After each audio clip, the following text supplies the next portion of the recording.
आज हम आप लोग को सूरदास का पद पढ़ाएंगे।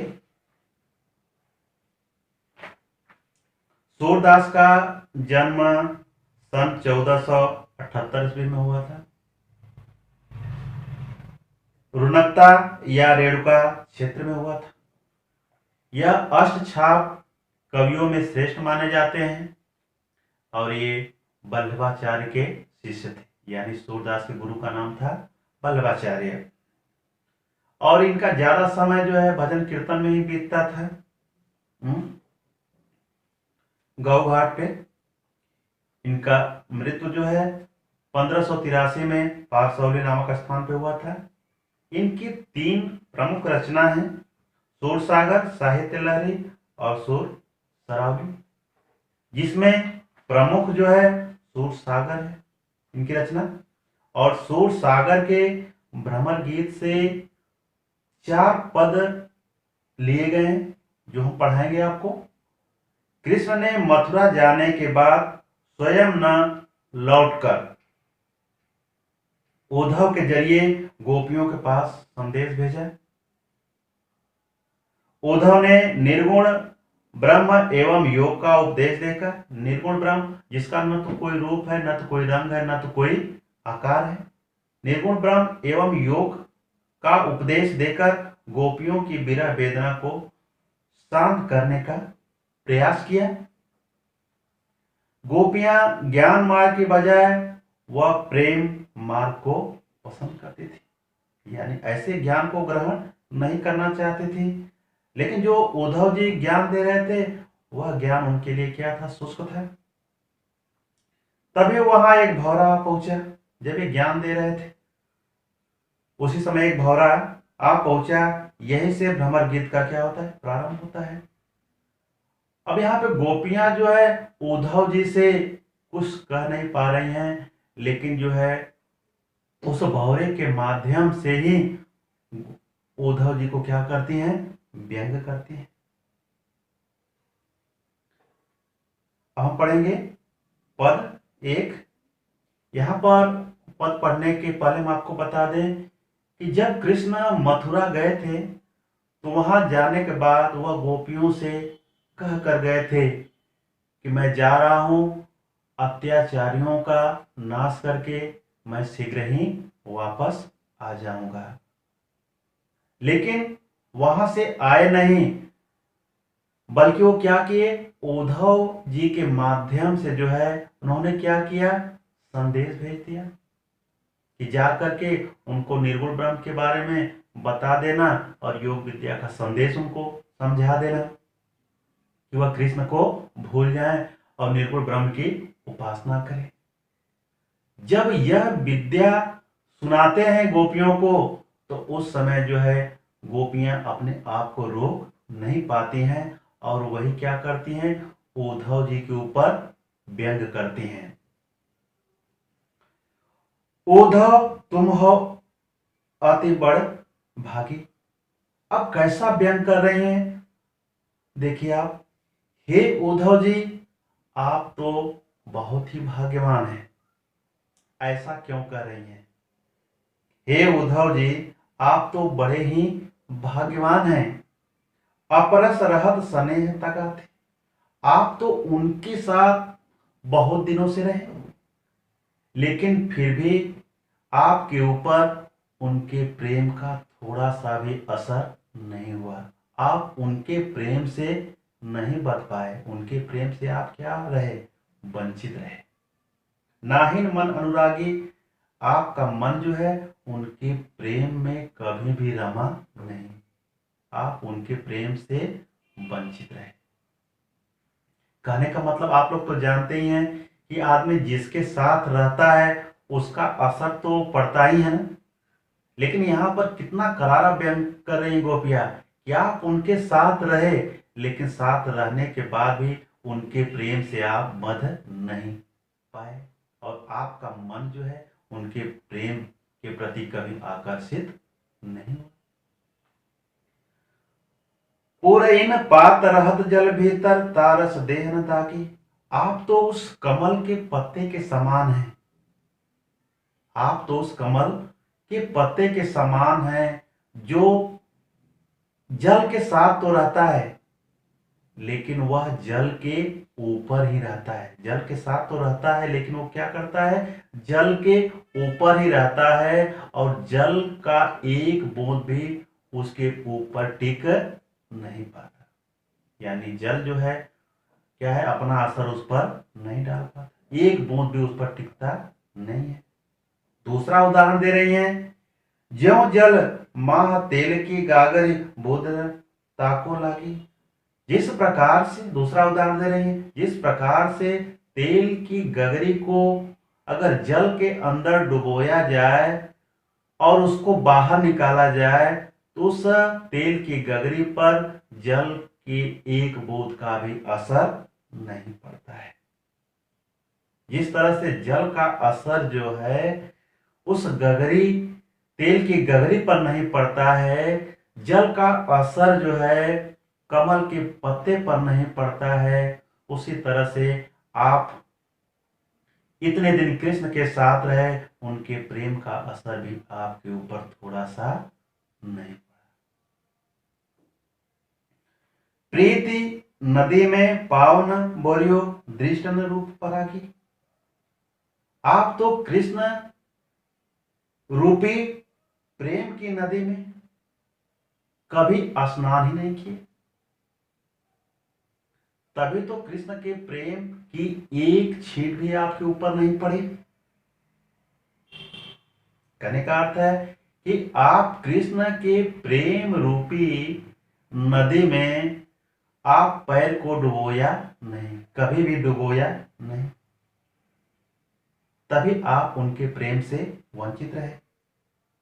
आप तो बहुत ही विद्वान हैं, दृष्ट रूप पराग, आप तो बहुत ही बुद्धिमान हैं,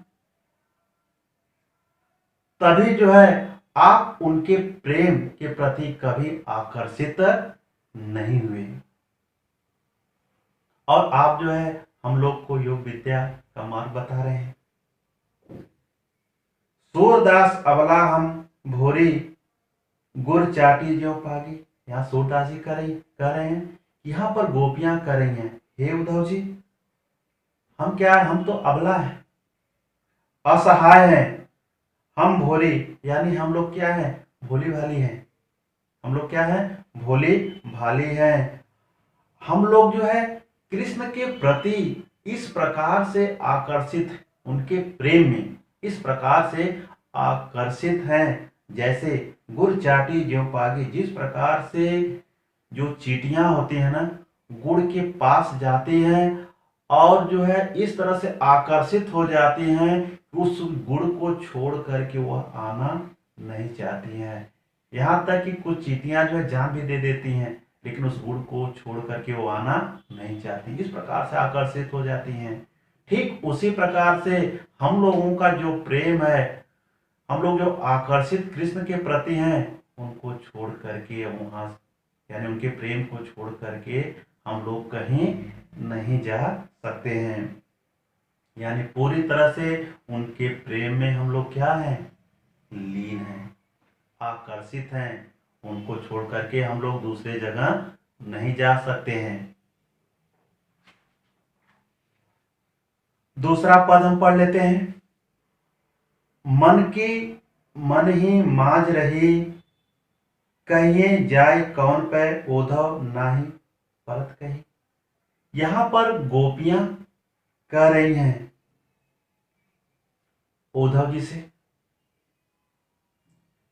मन की मन ही मांझ रही। हमारे मन में बहुत सारी बातें थी कृष्ण से कहने के लिए, लेकिन अब वह बात जो है मेरे मन में ही रह गई। कहिए जाए कौन पर उद्धव नाही परत।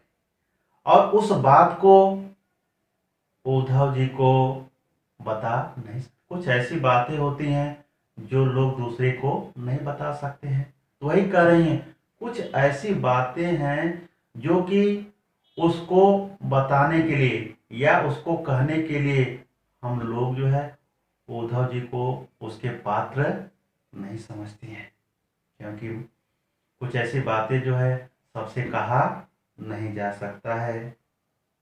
अब वही बात जो है हम लोग के मन के अंदर ही रह गई। अवधि आधार आस आवन के तन मन व्यथा सही। कृष्ण जब यहाँ से गए थे तो बता के गए थे कि हम वापस शीघ्र ही आएंगे, लौट आएंगे, लेकिन वो आए नहीं। अब वह समय यानी उसी समय या समय का जो आधार है उस समय को मान करके, उस समय को ही आधार मान करके एक मन में आशा को लेकर के उनके आने की हम लोग क्या कर रहे हैं, प्रतीक्षा करें कि अब कृष्ण आ जाएंगे, अब कृष्ण आ जाएंगे। तन मन व्यथा सही। और जो हमारे मन में, तन में व्यथा जो है यानी जो व्याकुलता है वह क्या होती है, दिन पर दिन बढ़ती ही जा रही है। क्योंकि अब वो आने की प्रतीक्षा जो है, अब हम लोग जो है उस चीज को सह नहीं पा रहे हैं। अब वो जितना देर कर रहे हैं उतना ही व्याकुलता जो है हमारे मन और तन में क्या हो रही है, बढ़ती जा रही है। अब इन जोग संदेश ने सुन सुन विरहन विरह दही। अब हम लोग एक तरफ तो उनकी प्रतीक्षा कर रहे हैं और दूसरे तरफ वो क्या कर रहे हैं, हम लोगों के लिए योग विद्या का संदेश भेज रहे हैं। अब योग विद्या सुन करके अब हम लोग की जो विरह दशा है, जो विरह की अग्नि है, और भी क्या हो रही है, बढ़ रही है। अब तक तो आए नहीं थे, हम लोग प्रतीक्षा कर रहे थे, आशा लगाए हुए थे हम लोग, अब कृष्ण आ जाएंगे, लेकिन अब उसके स्थान पर जो है हम लोग को क्या दिया जा रहा है, योग संदेश दिया जा रहा है। तो योग संदेश को सुन करके अब हमारी विरह जो है, विरह की अग्नि क्या हो रही है, और भी बढ़ रही है। अब हम लोग विरह की आग में और भी जल रहे हैं। चाहती हो तो गुहार जितहि तय उत्तय धार बही। यहां पर गोपियां कर रही हैं कि अब तो जो रक्षा करने वाला होता है उसी को हम लोग पुकार सकते हैं, लेकिन अब जो रक्षा करने वाला है अब वही हम लोग की पीड़ा को क्या कर रहा है, दुख कर हमारी पीड़ा को बढ़ा रहा है, दुख को बढ़ा रहा है। तो जब रक्षा करने वाला ही दुख को बढ़ा रहा है तो कहने का मतलब अब हम लोग कैसे आशा करें, अब किस पर विश्वास करें। एक मात्र तिनका का सहारा था, अब वो भी क्या हो गया, यानी अब वो भी सहारा टूट गया। सूरदास अब धीर धरई क्यों मर्यादा न रहे। अब हम लोग धैर्य को भी धारण नहीं कर सकते। अब किस प्रकार से धैर्य को धारण करें, क्योंकि जो एक मर्यादा होती है, एक मर्यादा होती है कि भाई अगर हम आपसे प्रेम कर रहे हैं तो आप भी मुझसे प्रेम करिए। प्रेम का मतलब तो यही होता है ना कि प्रेम का अर्थ प्रेम से, यानी हम आपसे प्रेम कर रहे हैं तो आप भी मुझसे प्रेम करें। लेकिन यह कृष्ण अपनी मर्यादा को भी क्या किए हैं, भूल गए हैं। अब उनके अंदर जो मर्यादा थी अब वो मर्यादा को क्या किए हैं, तोड़ चुके हैं। हम लोग प्रेम के भूखे हैं और वो क्या कर रहे हैं, योग विद्या का संदेश भेज रहे हैं।